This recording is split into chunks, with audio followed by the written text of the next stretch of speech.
The Brandon Peters Show may contain explicit language and detailed plot points. For more information on the show, stay tuned to the end of the episode.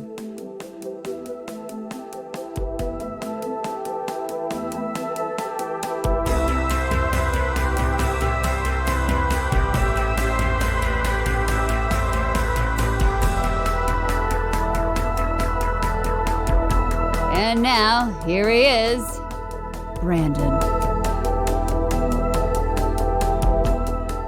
Welcome back to the Brandon Peters Show. Today's episode features a discussion on what are you looking for in a spinoff. And joining me for the discussion and debuting on the show from the Fake Ass Book Club, it's Kat Fitzpatrick. Hello, everyone. Hello, welcome to the Brandon Peters Show. Thank you. First and foremost. I appreciate the invite. I'm excited. So for my listeners who I'm very familiar with you. We've been around each other for the past year. I think we might have met before because your podcast sounded very familiar afterwards. And I think we might have met at a meetup before, but I'm not sure. That's possible. I think we might have met at something before. It's very possible. But tell people about the Fake Ass Book Club. Brandon, thank you for asking. So picture it. It's 2021. Right after coming out of the pandemic, my best friend approaches me about doing a podcast and came up with the idea of sometimes reviewing books. We call it a fake ass book club because we want to be consistent and record every week, but reading a book every week is very difficult. So a lot of times what we'll do is we'll watch a spinoff. We'll just talk about whatever's on our minds. So that's pretty much what goes on at the Fake Ass Book Club. So shout out to Moni. I was looking forward to this because she gets burnt out talking to me about nerd stuff.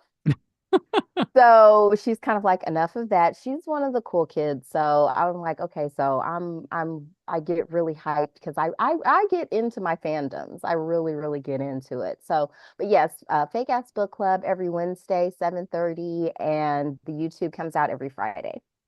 I remember, so we're both ambassadors for IN podcasting, and we have meetings and meetups and all sorts of things.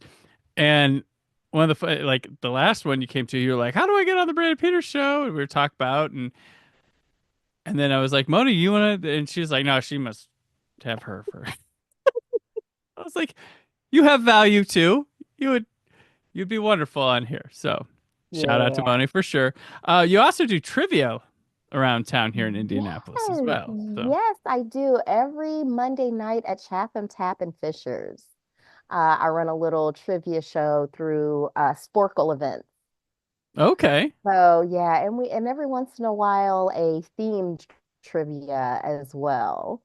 So yeah, it's one of my favorite things. I ended up actually doing it because I wanted to practice for like live shows and public speaking, and then it just ended up being something that I truly enjoy. That's awesome. Do you like dress up with your theme white nights too to match it, or? So when I can, yes, but for the most part, I'm pretty normal sauce.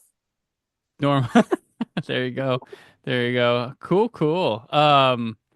If I have time sometime, I will come by and check it out. But yeah, and it's a family friendly event. Okay.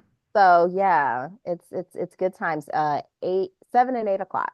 7 and 8 o'clock. Gotcha. Very cool. Yeah, and in podcasting, you can check if you're in the state of India. If not, too, if you want to learn virtually stuff like that. We started this back in February of this year, right? Yeah. Shout out to Chris Spangle. Chris Spangle. Yeah, he brought together people from all odds and ends of podcasting, like that see podcasting in many different lights as I see, because I'm more in the entertainment world, but then I have people like their politics ones and different true crime, of course. And then sports. My favorite was meeting the notary guy. He was the notary podcast. Oh, wow. Yeah. I'm like, we have the spectrum. Yeah. He was cool as hell. And I followed him on YouTube just to be like, I need to know who this is. Yeah. And yeah, like, cause like that is the niche of all niches. Like you're gonna be the guy for for Very much notary stuff. so. So, but I'm like, oh man, I was like, do you have stories of like getting called in the middle of the night to like fix wills and stuff? He's like, oh, you don't, yeah. I'm like, oh, that's cool. Oh, that is. I mean, not cool for the families of those involved and it's No. coming to, but just like the excitement of a story with Well, it is notarizing. good. Well, since we are sort of in the storytelling sphere, we love a good story. So Hmm. there is nothing like some late night sort of like, let's move around these finances. Yes. Sir Binghamton was on his deathbed and his son was about to run away with his company.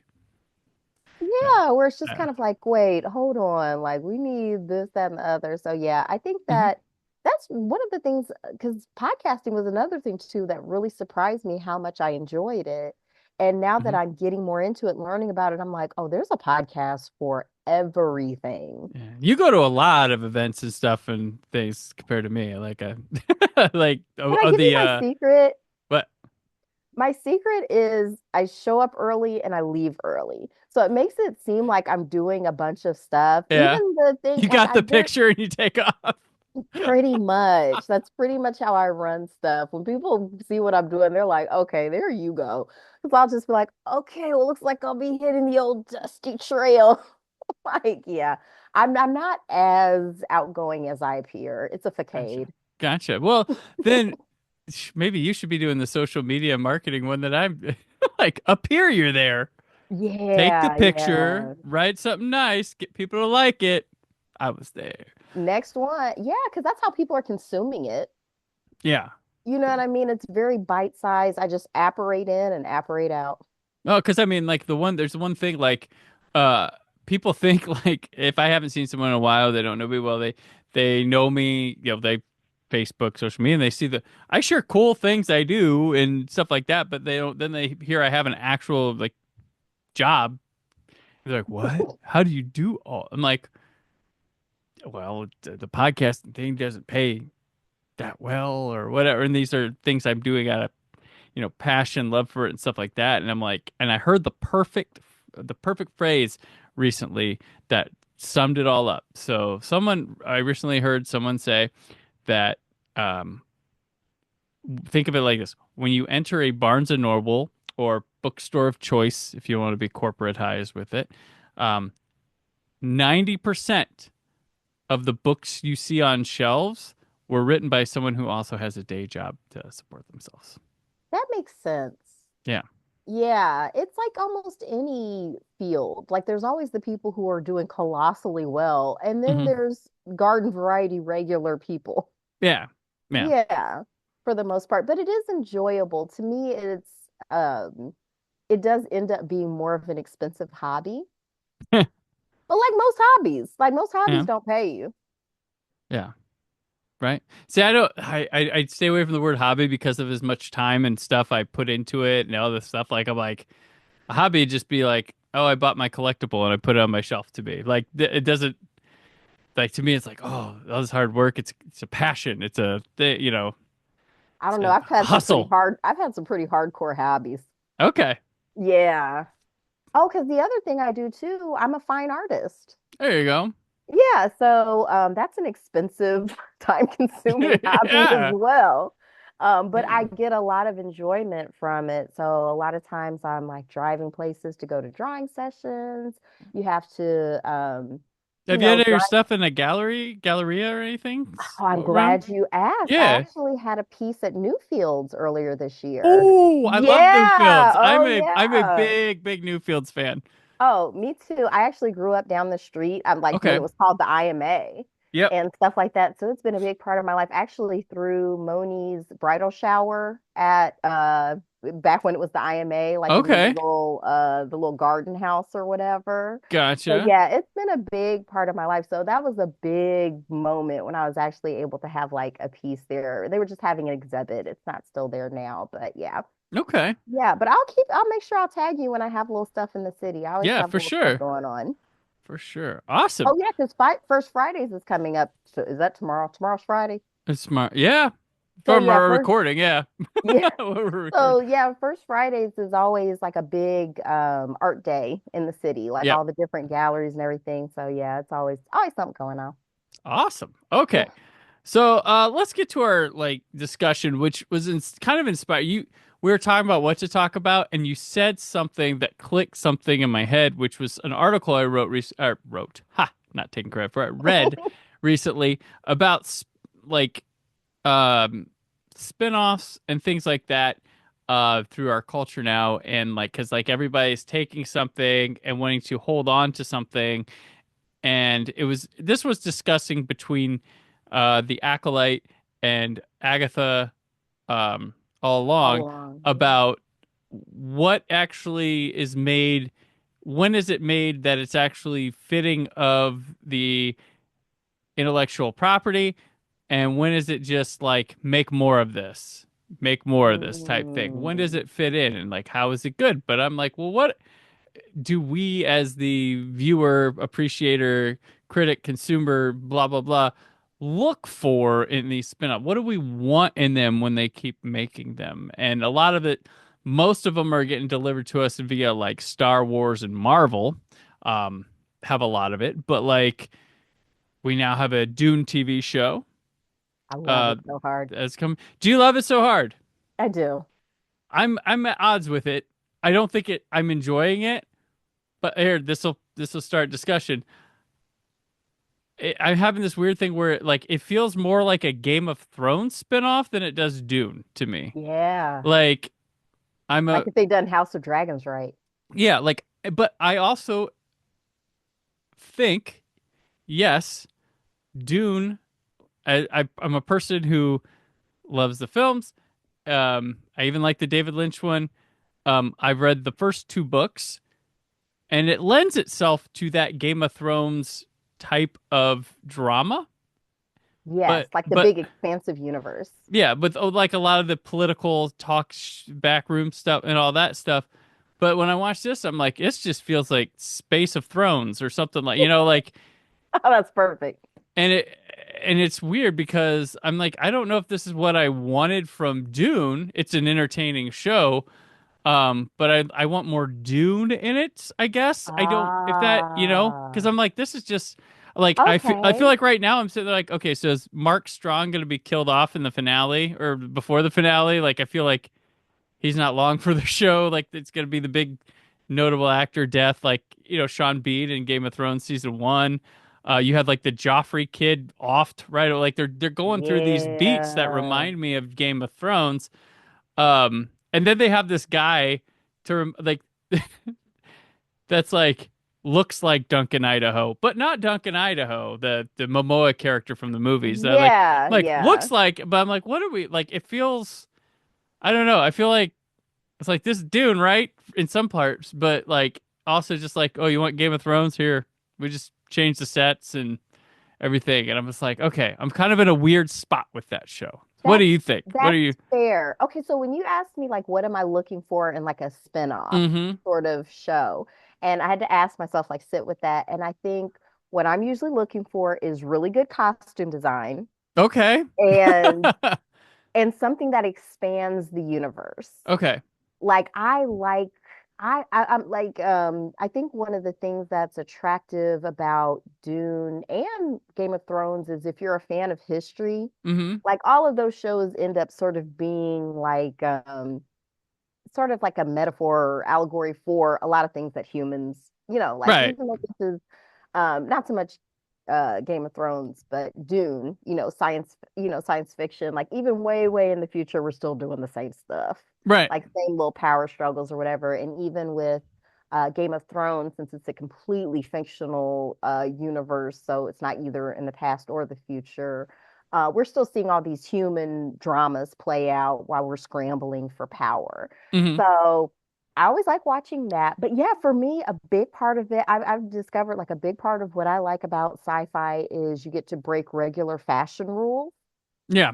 And so, so when you're seeing the Benny Gesserit like going inside, I think are we doing spoilers? It is not completed season yet, and we haven't seen the episode that will have aired the night before this episode drops. So, go ahead. Okay. There I'm is just saying, I have a warning at the front of my show that clears us to this. So go ahead. Okay, well, it's spoiled pretty early in the first episode that Hmm. you learn the origin of the voice in the Bene Gesserit. Yep. So to me, that was like yum yum yum yum yum. Like to me, Yes. Yeah. those are like the That's cool. yummy, Yes. yeah, those are the yummy treats I'm looking for in a spinoff. So when they're giving me sort of these the history of and just I like things that are epic, like it goes across a Hmm. really long period of time. Like I read the Game of Thrones, like the George R. Martin, like the fake history books and all that Yeah. stuff. I eat that stuff up. I just love it. And it's Have you been ever read Dune? it's been so long. Let me tell you, Brennan. Dune has This an is index in the back with that stuff. It's so crazy. this is how long ago it was that I read Dune. All I right. got it from the library Hmm. and it was an audiobook on cassette.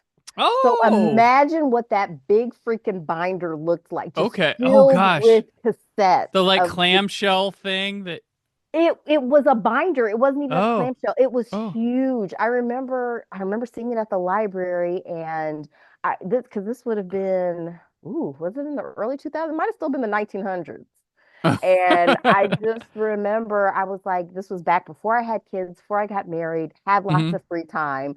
And because I've always been a sci-fi fan, people talk about Dune. I'm like, I should probably, consume this. So I never sat and read it, but I listened to it. Okay. So that's how I knew how to pronounce everything. I think if I had read it, I would have no idea how to pronounce like the Kisak Haderach. Oh It's yeah. like, yeah, I think I just saw that in print for the first time maybe a couple days ago. I was like, oh, that's interesting spelling. But yeah, so I did read it, but it has been a long, long time. Okay. Okay. Yeah. Yeah, I tell people at the Dune, I'm like, it's one of the best books you ever read, but it's also one of the most challenging and dense and long trudging reads you'll ever read too. So it's But like a it sticks warning with and a you. recommend. Yeah, it does stick with you. Yeah, it sticks with you because when I finally saw the first this new iteration of Dune, Hmm. what is it, Villeneuve? What's the guy's name? Denis Villeneuve, Yeah, Villeneuve, Denis Villeneuve. Villeneuve. Yeah. Yeah, like when I saw the first one and finally hearing like, like fear is the mind killer, Yeah. I was like, oh yeah, like that was really because I remember that's what really stuck out to me when Yeah. I read it the first time. I was like, oh, that's so true. Yeah. Yeah. So yeah, it's yes, the stuff you're playing, like the Bene Gesserit stuff is on point. I do like that, and the costuming is there with because the one thing I loved about Dune is like we get so much sci-fi nowadays. Some of it just feels like monotonous, but when I saw Denis Villeneuve's Dune, it was like, oh, this is fresh. This feels right. This is cool, and it's sticking there with the show as well. So that's good too. But like, yeah, my thing, I don't know. Like, I like the political, but I want it to be more Dune-esque political interplay. But I felt like I'm seeing too much Game of Thrones skeleton in it that I'm like Mm. more Dune skeleton. I But know Robert Baratheon's in it and everything. right, yeah. Like So, it's funny because I really wasn't thinking about Game of Thrones all that much until you said that, mhm, but I do kind of see that connection. yeah. And with That's Game of Thrones, interesting. we have House of Dragon. That's another spin-off, which is just that feels like so far just, because you have the choice of prequel, sidequel, sequel with these things. And this is prequel and like that one definitely feels like while I'm into House of Dragon, it also feels like make more of this, please. Like that's in that realm, I feel.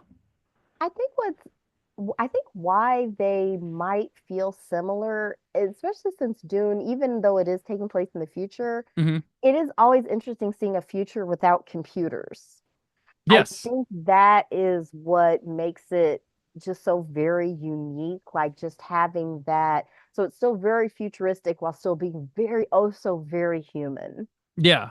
And also And I, we're not on oh, Arrakis too at this in this right. thing. So that might be part of what's pulling it too. But the Caladan that we saw in the first film like didn't feel like Game of Thronesy stuff when I was in the movie. But yeah. Yeah. Well, okay, wild speculation. Do you think we're going to see any of like the like Butlerian like revolution or what like the actual Mm. war? Do you think they're going to show any of that or are they just going to just reference it? Depends on their budget and what they can pull off.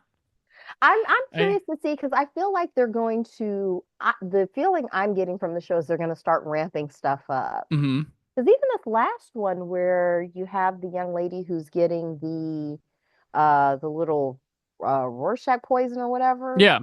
Lila, I can't remember her name, but like just that imagery of finally seeing like what happens to them when they have to hmm go back and hear all their female ancestors and Yeah.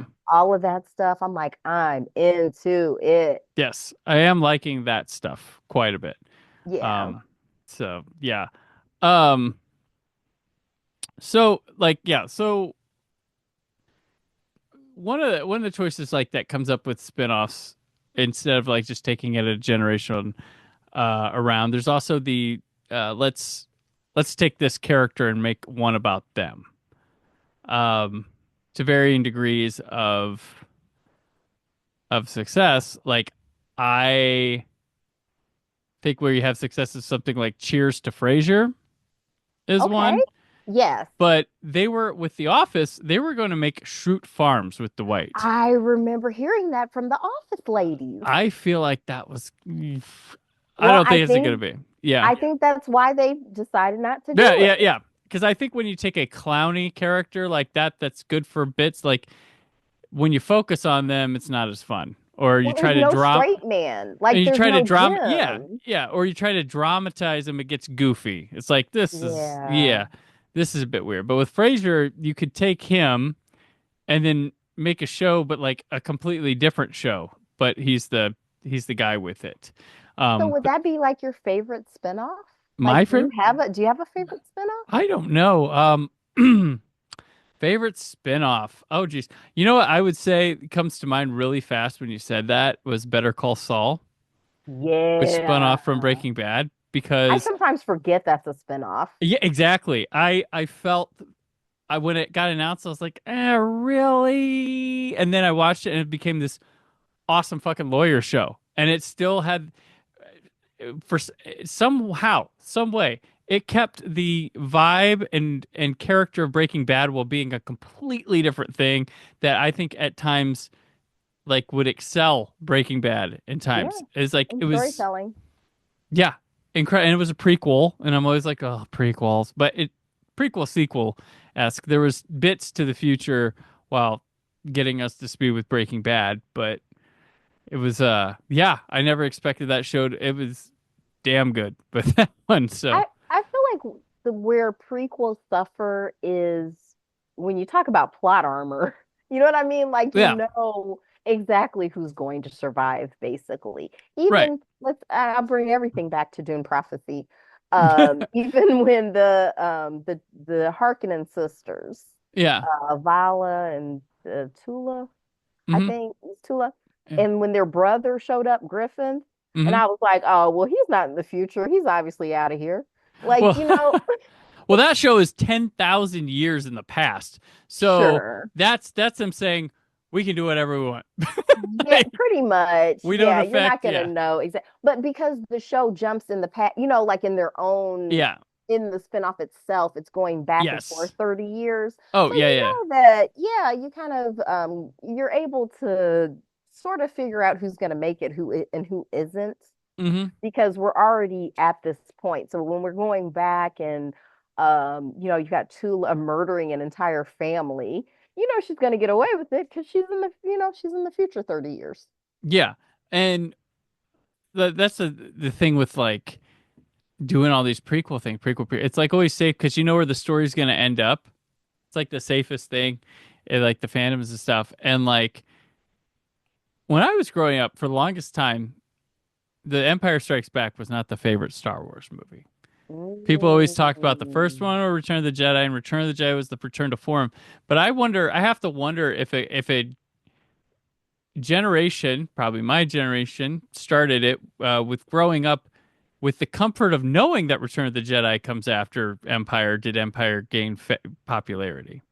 That's what I I have to wonder. sometimes ask myself what it would have felt like back then to watch The Empire Strikes Back in theaters. hmm Because I've always just watched it on VHS. Hmm. So I've always known what was going to happen next. There was never that Right. drop, and so sometimes I try to put myself in that mindset, especially when Hans, right before he gets frozen, like that I know, Yeah. like it's kind of like, oh, I'm watching this all the time, but I'm like, oh, that was hard AF. Yeah. I'm like, yeah, that was amazing. So And it's funny. Well, people, go ahead, finish. I'm sorry, I interrupted. no, I was actually going to talk about how terrible the holiday special was. We Oh don't have yeah. to talk about that. uh, classic spinoff. No, when Last Jedi came out, a film that I adore, but a lot of people had problems. Like, not a lot of people. Some people had problems with. They went back to like fanzines and fan letters and stuff from when Empire came out, and they were complaining about the same things. But well, Vader's lying.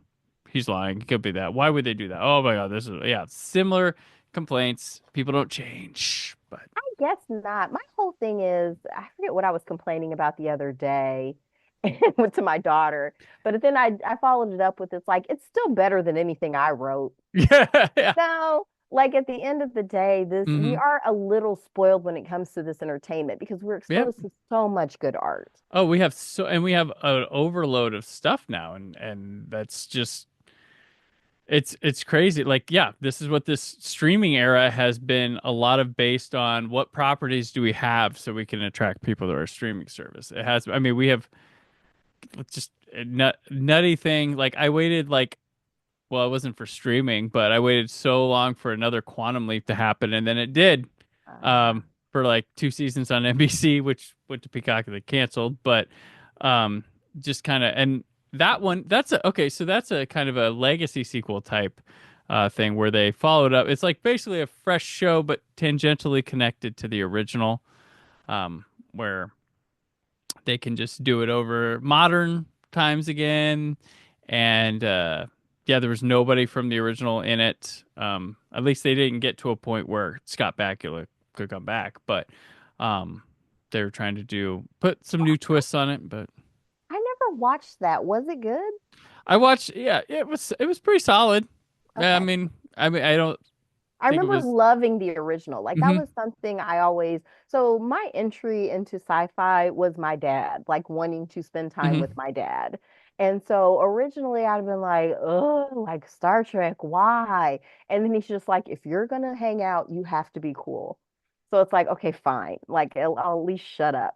So, and then after a while, you're like, okay, I see the allure. This is actually pretty good. So I used to always watch Quantum Leap with him Gotcha. too. Yeah, Quantum Leap's a And cool one because yeah, it's like a new movie every week, basically. yeah, it was always very, it could always just be very fresh, Hmm. and I always loved that. But a lot of reboots I don't even because like I said, we're so spoiled for choice, I don't even get to enjoy. Yeah, Like I'm still behind on Picard. yeah. I've been Oh, trying just to get which caught up on that. Star Trek is like the big spin-off. They you have the original series, then there was this little animation filmation series in the 70s. Movies came off the TV shows and then back to TV with the Next Generation to Deep Space Nine, to Voyager, to Enterprise, and then got the J.J. Abrams movies, and then Discovery, Picard, Strange New Worlds. So yeah, it's just so And many then spin-offs. Section 31's And Section coming out 31's, too. yeah, yeah. Um, I'm very excited about that. I'm kind of is it what is her name? Michelle Yo, not Michelle Yo. Yao. Oh, it is Michelle Yo. Okay, Yeah. I'm obsessed with her. Yo Yao, you Like, can. oh, I loved her. What was it? The Mirror Universe Everything, version of everyone. her. Oh, Mary. Oh, yeah, yeah, yeah, yeah, yep, Yeah. Oh, yep. I'm back on Star Trek. Yeah, Yeah, I'm back still Star. on Star Yes, Trek. stay on Star Trek. Stay on Star Trek. So, But yeah, yeah. that was but yes, that's something that once again there's such a huge I feel like that's what you need for a good spinoff. You need a Hmm. big universe to have enough storytelling so that it's not just a joyless cash grab. Yeah. What I like about Star Trek though is they figured like Star Trek spin-offs. I know Worf jumped over to Deep Space Nine, and O'Brien did, but like it didn't need them to. Those were just little characters to move them over. But like it was like, okay, what kind of faction of our universe could we focus on here? Um, and they just, whole new casts, so like it was a like you could still have a jumping on point there for somebody. Like same with like Voyager, fresh ship voyage, its own kind of mission. Um the Lost in Space type I never thing. watched Joe Voyager. I've never finished Voyager. That's one I need to finish. But Deep Space, have you watched Deep Space Nine? I was obsessed with Deep Space That is Nine. like secretly the best Star Trek show.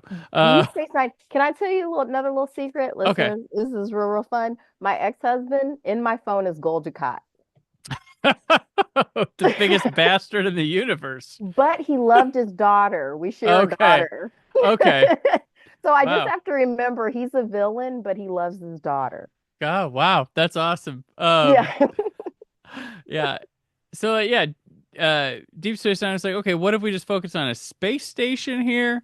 And then they also really play with serialized storytelling in that one. But like then when they get to Enterprise, they start going back. And then Okay. like And I never watched Enterprise. yeah, Enterprise is a prequel series. And then they go and then they do the J.J. Abrams movies, and those are in the past, an alternate past. And then they're like, we're gonna do a new TV show, Paramount Plus, Discovery, which is in the past. It's like, Now I have watched that. Could Star Trek move forward, please? Discovery does move forward, still have a past, and then Picard finally picks up where stuff stuff can go forward, and then Strange New Worlds, of course, in the past, which Strange And New Worlds is Lord, my favorite one, but I do like Strange New Worlds. So I just started a Star Trek RPG group, hmm and Strange New Worlds was strongly recommended to me. So I got started okay. on that. I do like it very much. Also, Lower Decks Yeah, has been helping me a lot with a lot of the Star Trek lore because of the stuff I've missed from Enterprise and Voyager from not watching there them. you go. And it's really funny. It is very funny. So it's like like that's one thing with a lot of these spin-offs of things, they get hung in the past and the prequels because they know what comes later. Like be bold, jump out to the future where you have nothing but an open canvas to keep going with. And Which I is did love, and just to gush on Star Trek some more, hmm what I loved about it too is it's such a hopeful vision of the future because hmm things do get we're so pessimistic, like the AI is going to kill us. And I remember thinking, I was like, well, we don't get a lot of positive stuff about AI because I remember growing up with the ship's AI. It hmm would go a little wonky sometime, but for the most part, the ship's computer was your friend. If you can use it as a tool, awesome. Yeah, it doesn't need to be your overlord. Like I think the Yeah. whole point, like even with I forget whatever that alien race that didn't know how to use their technology anymore and they kidnapped Geordi. Uh, They had overly automated their technology so no one knew how to work it anymore. So hmm when it broke down, they had to actually kidnap Lieutenant LaForge and get him to fix their stuff. He was like, "Y'all, you could Oh, have okay. just asked us." I remember that. Yeah. Yeah, and so that to me is what I feel like that's the fear to me around artificial intelligence is the idea that we let it be too autonomous. hmm Like we still need to learn, we still have to know how to do stuff. I don't know, and I'm gonna sound like an old lady here, but like sometimes when I'm out and about, like I still use cash. Oh, So okay. sometimes like young people don't know how to make change. And I Okay. find that disturbing. Like, because to me, this is just arithmetic. This isn't Yeah. algebra. This isn't geometry. This isn't trig. This is just regular. And to Right. me, I would always tell my kids, like, math is money. So if you don't like math, you're not going to like dealing with money. So you Yeah. need to learn how, like, at least percentages work, please. Like in your brain, you should not have to soul. And trust me, I still totally use my like magic rectangle all the time to do simple math problems. But at the end of the day, I can also do it myself if I Right. have to. Very true. But Very yeah, true. that was just my old lady rant. I'll get off my soapbox now about kids nowadays. Very cool. Very cool. Yeah. So yeah, Star Trek has been like a lot. Like I like the Star Trek approach because you're always going to get a new roster of people. Ideally new like different showrunner, different agenda with it, and it always feels like a nice fresh start to things where people can just like pick up and jump in. Things will fill in the past. If you don't understand it, something, then just see if the characters do, um, Yeah. and go with it. I know Star Trek can be daunting because there's so much of it now that that's that can be tough. Leading over to like some of like so like let's move to like where the Marvel stuff comes into play Ah, because I've been with the Marvel shows like it's not chore like, but I watch them all. Um, it's a lot of but hours. it's a lot of hours, and then there's like a lot of stuff happening.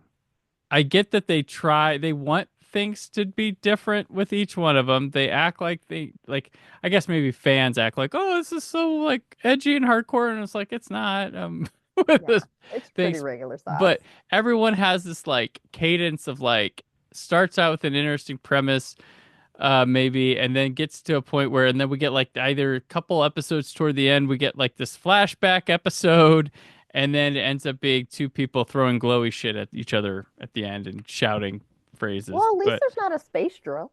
yeah, yeah, yeah. But like that's what it Not a space drill. kind of gets a bit with me. Like is what happens with things like, and I gotta remember that these are for like families, kid, general audience things that, Yeah. because like when WandaVision started, I was like, oh, this is cool. And then like by like episode 3, they already like pulled the curtain back and was like, this is all that's going on. And it started getting more regular showy, and people are like, oh, this is so edgy. And I'm like, well, I guess for Marvel, but Yeah. I I, mean, but it's like I'm used to watching Star Trek. I'm used to like, high concept of sci-fi. I would, if you're gonna like David Lynch some shit, fucking David Lynch some shit. Like let people have to figure it out on their own. Like don't spoon feed. But then, and at the end, it's Agatha and Wanda in the sky throwing glow stuff, yelling things at Yeah. each other. It's like, okay, okay, It was Agatha all along. yeah. So, okay, so I'm a big fan of like what's your favorite? So as far hmm as your MCU properties, what's been your favorite spinoff? Spin off. Okay, so for television, Mm-hmm. I have definitely enjoyed. I've enjoyed Loki. Okay. Um, And then I'm gonna go against the grain here. I liked She-Hulk because that was the first one that actually felt like a Ah. television show. Like Okay. I did like She-Hulk. I liked Hawkeye more than most, I think. Okay. Uh, I did like WandaVision. I wasn't like this is the greatest television has ever produced. Like people could be they get very exaggerative with the Marvel shows, but and I did like Ms. Marvel, but Okay. that was pretty fun. That was a Okay. fun one. What So about the what if? I say I like What If, but then they had to like I thought What If would be great if What If would have been just like these standalone like anthology stories, but then they're like can't help themselves but tie them all together in the end and try to make a thing. Uh, So I was just kind of like, and then they cross over in the movies. I'm like, all right, so just like okay, but okay. that's me. Like I Okay. don't need it all to like have to touch something to count, like that's I don't know. But if I'm hearing you correctly, you're not one of those people who are just like Marvel, the MCU is ruining movies. No, I enjoy. I go to them. Okay. I go to them. I enjoy them. I want people to have a better palette of taking in movies all the time. I'd love people to see something else or realize that like there are movies like this that do it better than Marvel. You can watch it, but like my thing with the Marvel thing is when it gets to that where people are thinking these are like best picture worthy things, and I'm like, Ah, okay, we'll start judging your movies like a best picture thing, and I'll start telling you why it's not. And then they get all like, whoa. Then they go after Martin Scorsese, who has done nothing but great things for cinema, just because he's like, not my cup of tea. Anyway, and they go after him. And it's like, do you guys realize he has like opened like the vaults and like in terms of restoring and saving cinema and bringing like world cinema into a like they like do you know how much he has done for that, making like lesser heard voices heard, all sorts of things, and like but because he said he didn't like the cape and costume movie, oh no. well, I think most people really think they could make an amazing movie. I Hmm. think most people think that. Like someone who's never sat down to write anything, they Right. really feel like they would nail it to the Oh yeah, I know wall. everything. Yeah. Yeah, and I'm just like, no, no. And that's the thing too. Like I very, very much I think I can hold space for both things. Like Hmm. there's cinema and then there's popcorn flicks. Yeah. Like there's nothing wrong with I think there's enough room for everybody. Yep. Absolutely. Um, Here was the other thing I was going to ask you. What are you looking forward to the Alien Earth series? Yeah. Okay. Yeah. All right. Yeah. I like. Well, I tend to like. So my interest tends to perk when I hear who's involved with it behind the scenes and things like that. So I like the Alien movies anyway, but like when I hear Noah Hawley's doing it, I'm like, okay, love that. I love Legion he did, and I love Fargo. So which that's a spinoff. There we go, There Fargo, we go. another spinoff. Yes. So yeah, Well, what did you think of Raised by Wolves? I didn't watch Raised by Wolves. I needed to. The yeah, see, Because I don't think it's officially in the Alien universe, but it's not. it's definitely in the Alien It's universe. Ridley Scott. So, and Ridley Scott, when he came back from Prometheus and Alien Covenant, you could totally tell he was more into the robot stuff than he was the alien stuff. Mhm. And so then he goes and does that, David. and Oh, my daughter loved David. he also did Blade Runner. So he's got a fascination with Yeah. androids and things like that. So, um, Well, just the idea of consciousness. I right, think that's this idea of like, I think I'm going to murder my creator. yeah. It's like, like everyone's just Well, if kind you of look going in at that direction, or I'm going to murder my creation. yeah, the journey of the androids in Blade Runner is not too dissimilar than the humans in Prometheus. And when they meet their maker, um, reverse kind of happens. But yeah, it's a very fascinating thing. Like can an android make them like I don't know, just because one's flesh and organs and the others robotics or some sort of creative uh, human creation can that is that similar? Is that like why do they can think these things but they don't feel or it's a Yeah, like whole why is there a hierarchy there? Like I should be yeah able to, because I'm like, I'm pretty much just a squishy robot. yeah Like, so why, yeah it's very interesting, like questions there. So hmm yeah, basically Raised by Wolves, same thing. The androids, gotcha they're doing gotcha like they're thinking real hard. So are they people now? Like, right like, yeah. yeah yeah so yeah that's the alien Earth. I believe it's somewhere. I can't remember in the timeline where it is, but that'll be an interesting thing to check out. What are your favorite Marvel shows that you've had Oh, so thank far? you for asking. This Oh, my favorite Marvel shows? yeah, your Marvel shows from these spin-offs on there. So these spin-offs. So I did. I loved Loki because I feel Hmm. like that was the first one I watched. Okay. Was like Loki, and I always love a multiverse. Like I've always, I feel like the first time I ever was even introduced to the concept was Star Trek. Hmm. So ever since then, I always love whenever there's a multiverse introduced. Um, what was the other one? Oh, because I love Rick and Morty. That's one Oh of my. yeah. That's like a fave too, where you're just like, yeah, you're dealing with all these different dimensions. Like, it to me, it's just a more creative way to think of our existence. Hmm. And then I really enjoyed Agatha all along. Okay. Like that was really and in the one of the things I really liked about both Wanda and Agatha was having a different theme for every episode. Yeah. Once again, if nothing else for the costumes. There you Seriously, I'm such a sucker for costumes. Like if you give me a good costume, I can ignore a lot of stuff. go. Except for what was that terrible movie? Jupiter Ascending.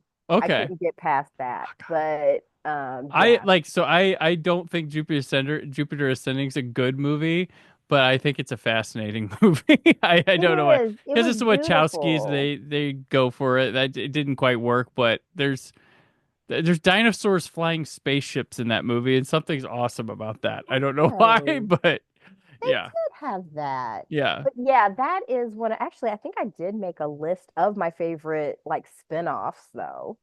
Let me see here if I can pull that up. It wasn't the Marvel ones, but just in general. I Gotcha. think we've already talked about all of them. Which I do like. Some of these I like when you can just sit down and it doesn't affect any. Like Loki, while it does multiversing and all that, and it feels like all world thing, it's very standalone, and the only multiversing it's affecting is itself. And I like how it's standalone in that regard. Like Yeah, it's, I do need a core reality, mm-hmm, like, C-137. Like, yeah, as long as there's the primary universe we're dealing with, because I think there was an episode of Rick and Morty where they kept hopping around and I just couldn't get into it because I couldn't care. yeah, Because it was just like, wait, I don't even know who we're dealing with anymore. Like, I still need that anchor. yeah. But let's see. Top of the list, Penguin. Oh yeah, yeah. Very recent. That show had no business being that good, and it I, was. Actually, let's shout out Fake Ass Book Club again. Okay. Yesterday's episode, just a review of the Penguin. Like Oh, that's there all. you go. The whole episode was just us talking about Penguin, the Sophia Falcone, and Hmm. like of it all. I told Moni I want to watch a spinoff with Sophia, Catwoman, and Eve, Oh, there like you sort go. of like a Birds of Prey kind of situation. Yeah. Let's see. Mandalorian. Okay. So Mandalorian was a big fave. I got to think with like Mandalorian was like You got beef ideal. with Mandalorian?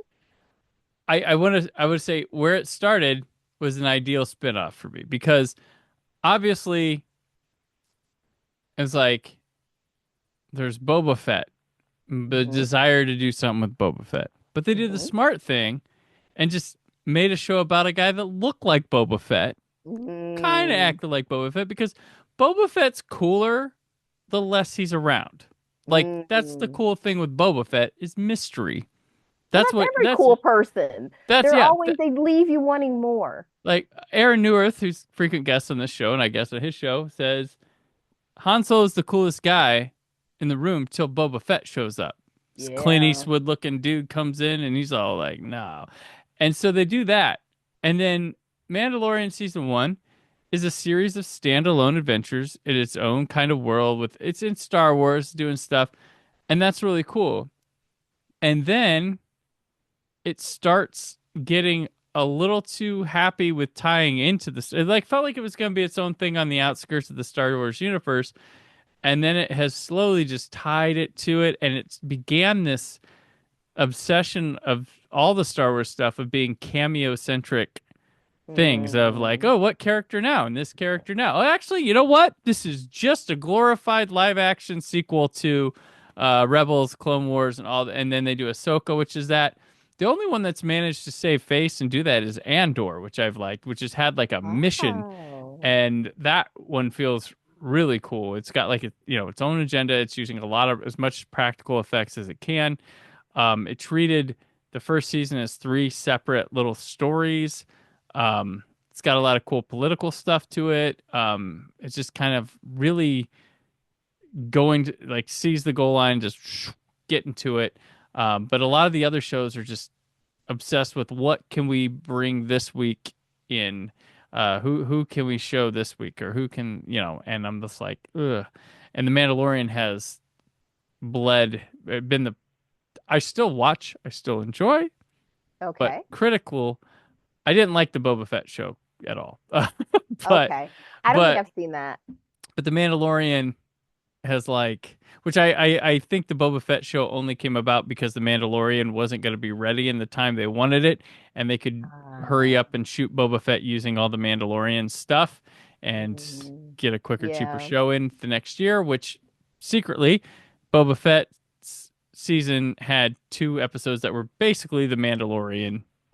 So Yeah, yeah, that kind of sometimes you can smell the executive note yep, in the episode every hmm, once in a while. That does you can get a little whiff. yeah. Let me see. Let's see. Let's see. My list was Penguin, Dune, Agatha, Mandalorian Foundation, Raised by Wolves, Lower Decks, and then weirdly enough, I don't know if you've ever watched the cartoon Solar Opposites. I've heard of it. Is it? Yeah, I know what you're talking about. I have it on Okay. my list to like check out sometime. It's like from Rick and Morty people, right? Or something? Yes, it's Dan Okay. Harmon Yep. and it was Justin Roiland until they kicked him out.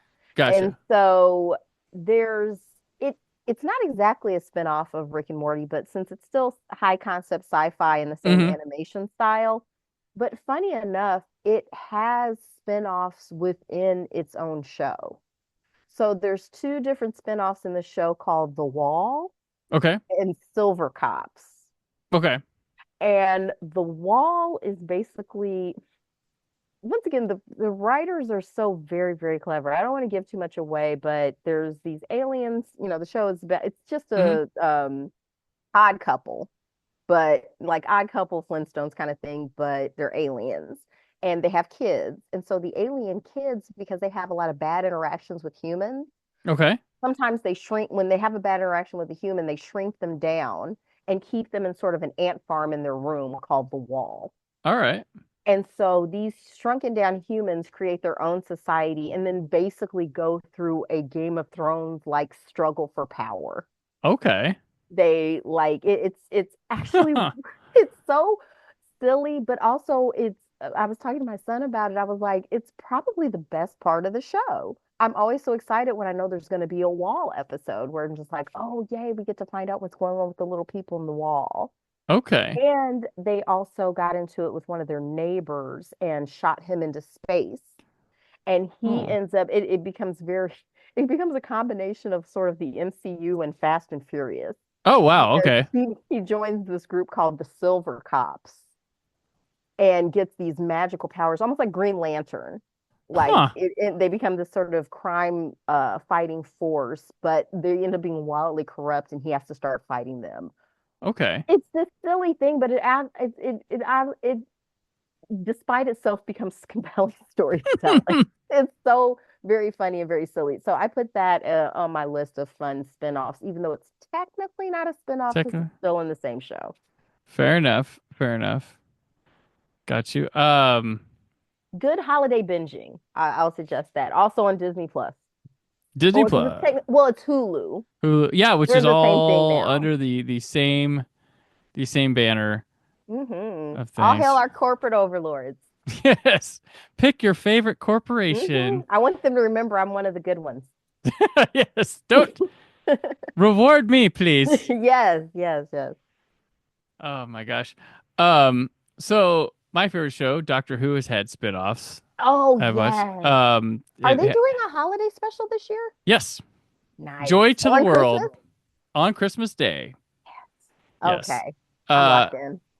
so like they've had back in the day, way back in the day, they had a failed attempt called K9 and Company, which was in the early 1980s, which had Sarah Jane back and K9 back, and it was this weird. It took place on Christmas, or no, it was at New Year's. I can't remember, but they like have this weird, this like cult that they went after or whatever. But the best thing about it is the intro of it is the most 80s thing that 80s ever 80s.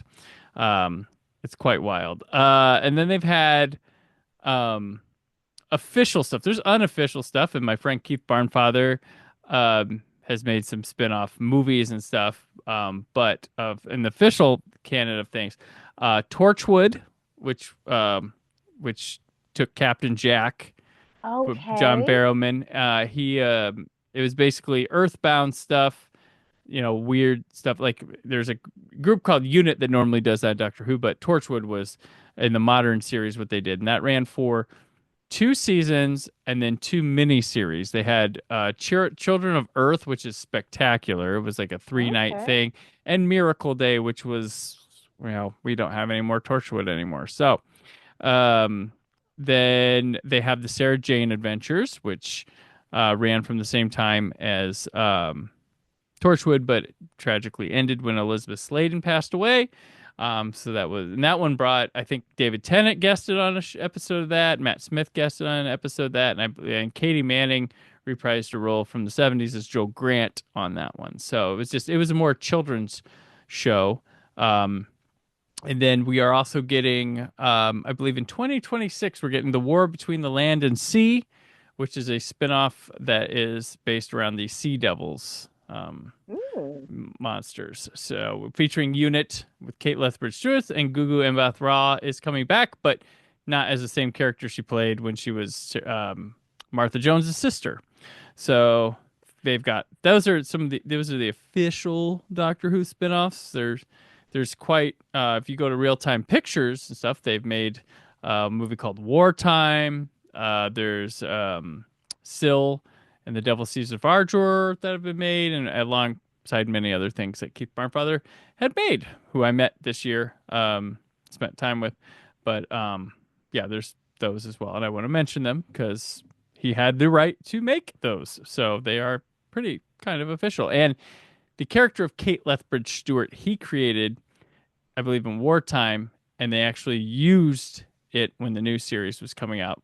Homage. They recast the person, but they named her and had her because of his movies. So Okay, that was fun stuff. I'm woefully behind when it comes to Doctor Who. I've always loved Doctor Who. Mhm. There's just so much of it. Yeah, 61 years of fun stuff, and yeah. Is it the longest running sci-fi show? Does that Well, still have the title? there's a break in it. So from 1989 to 2005, in between there, you get a TV movie on Fox that was meant to restart it, and it didn't.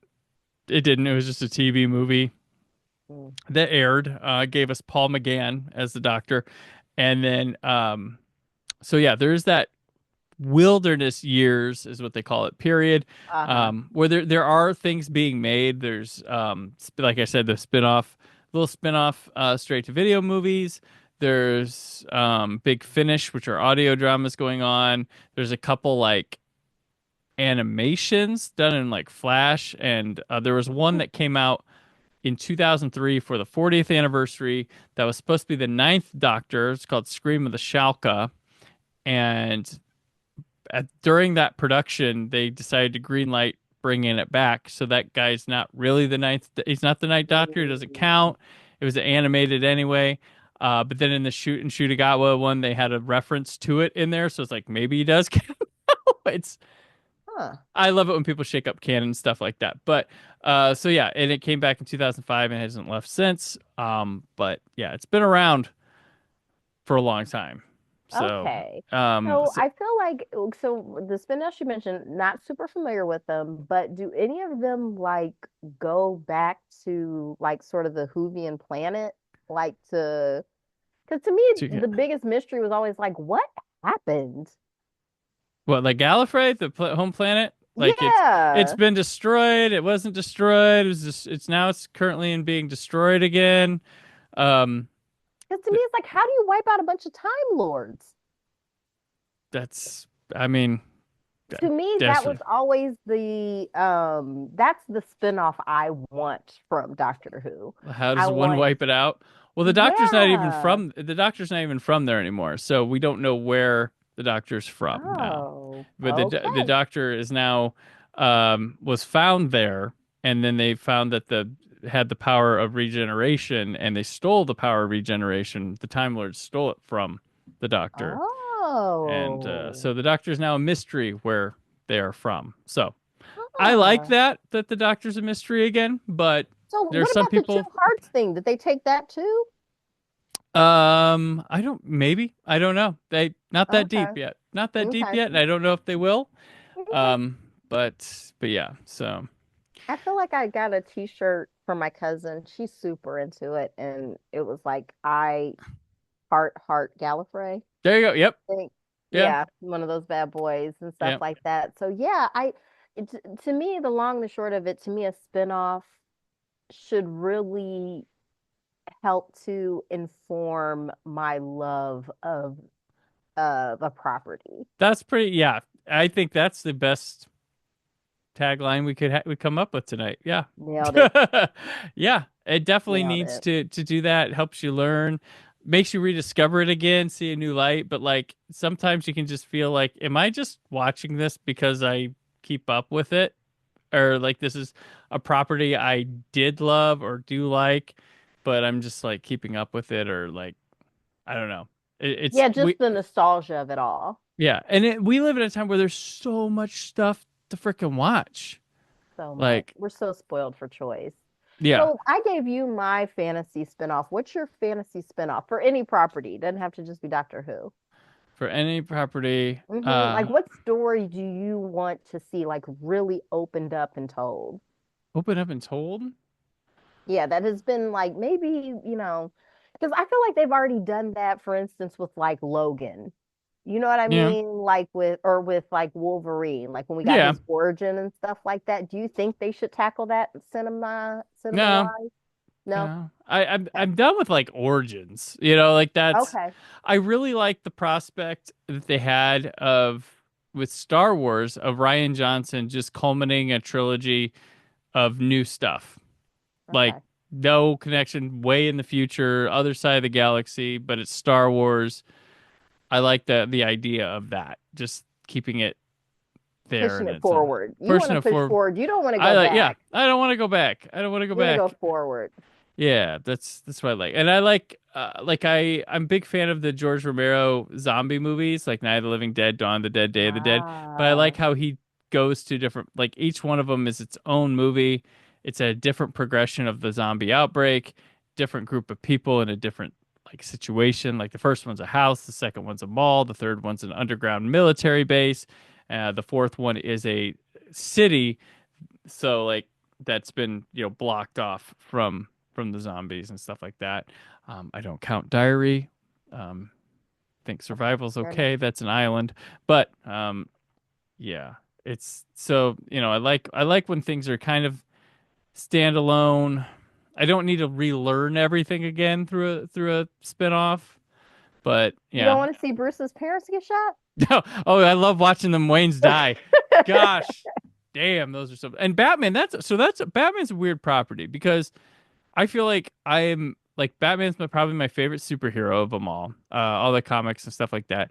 But like I feel immensely satisfied in the Batman media I've been given over the years between the '60s television show, the Tim Burton movies, the Batman the animated series, and then like the Christopher Nolan movies. Like what more do I need? Like I'm just like I've already Fair. been in riches with it, I'm like already super satisfied. I am enjoying tangentially, like my son loved the Batman with Pattinson and stuff. So I'm enjoying his excitement. Where's it gonna go? Why are you as excited as me? I'm like, I'm excited about you having a Batman thing that you're like, oh, what's this gonna be? Because I'm like, I've already seen all the stuff I feel like I need to with Batman. I want him to get crazy. I want like Gotham by Gaslight the movie. Like go put Batman in weird scenarios. Ah. So there you go.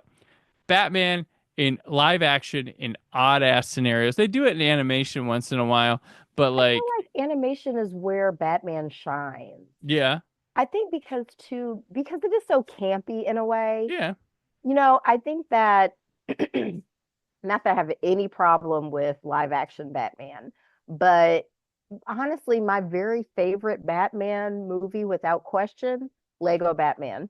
To okay, that's me, fun as they hell. That one's fun. they Yeah, nailed that to the wall. And then, of yeah, course, my entry into Batman was the Batman animated series after yep, school. yep. And that's how I got to know the Rogues Gallery and everything, got into it and stuff like that. So I feel like that. But like I said, yeah, I like the idea of pushing stuff forward because I think there is that comfort in going into the past because everything, you Hmm. have everything outlined for you as to where it's going to go. Yeah, But like going into the future, I can see how for a writer that would be very scary. And yeah, the fact too that people are always going to yell at you. yeah, oh, yeah, Like that's the other thing too. You're always doing it wrong. You're destroying my childhood. Um, all the complaints when you breathe new life into these properties. hmm, But to me, I appreciate the attempts and I love the victories. yeah. There you go. Other thing to note too that like I like what they're doing. Predator going way into now. Here's where they can go in the way in the past. Uh, where they go with Prey, that movie, and then I hear they're doing one that's in like the Old West. So like seeing different civilizations that Oh. aren't just like muscle men with fighting against the Hmm. Predator, like going against indigenous people, and then people in the Old West, seeing how they can cultivate to fight the alien. That's kind of nifty. I always, one of Oh. my scripts I never wrote that I always wanted to when I lived in Los Angeles was I was gonna write a slasher set in the Old West because I'm like, how would that work? trying to figure out, just different settings for slasher. Everybody's all keen on the winter slasher now, like with snow and stuff. Like everybody's like, oh, I want to see Jason in the snow. Like we all know now. We all know we want Jason in the snow, but like putting it in different eras. Of course, Jack the Ripper has already got, Victorian England down, but like an old West slasher or something like that, just some odd place how that would play out. But yeah. So I think we have kind of scratched the surface here with this. I know. It's a big topic. Yeah, it is. But I think that's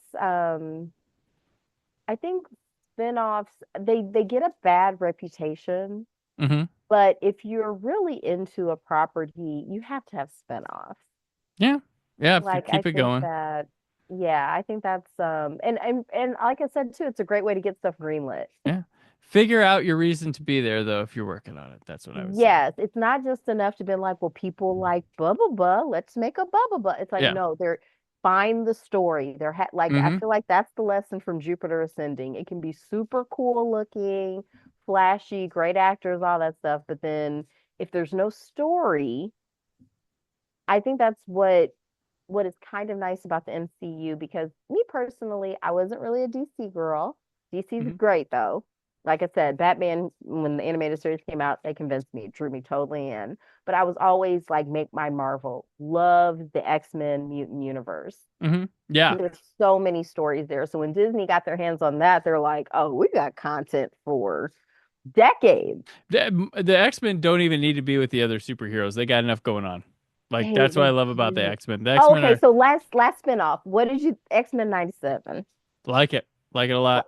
And exactly, because even though it's technically in 97, it's still picking up and going forward from where it went off. Yep. And so it's taking chances. It's bold. Yeah, I think that's an excellent example of what a spinoff could be. Perfect. Okay, well, we're going to wrap this up, Kat.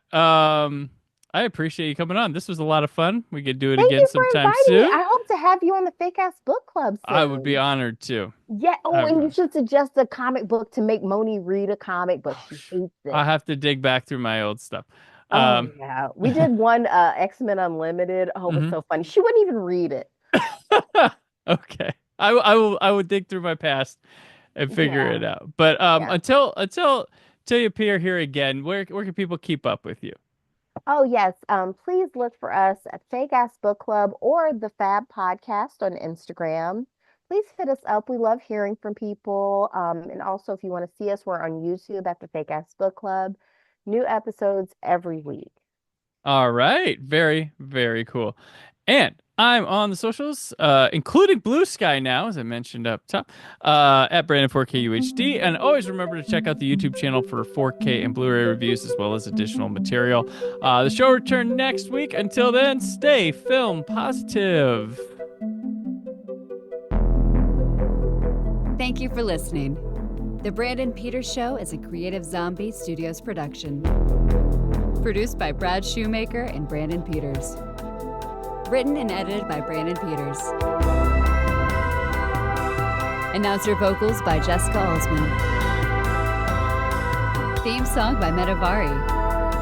Web design and show art by Brad Shoemaker with Brandon Peters.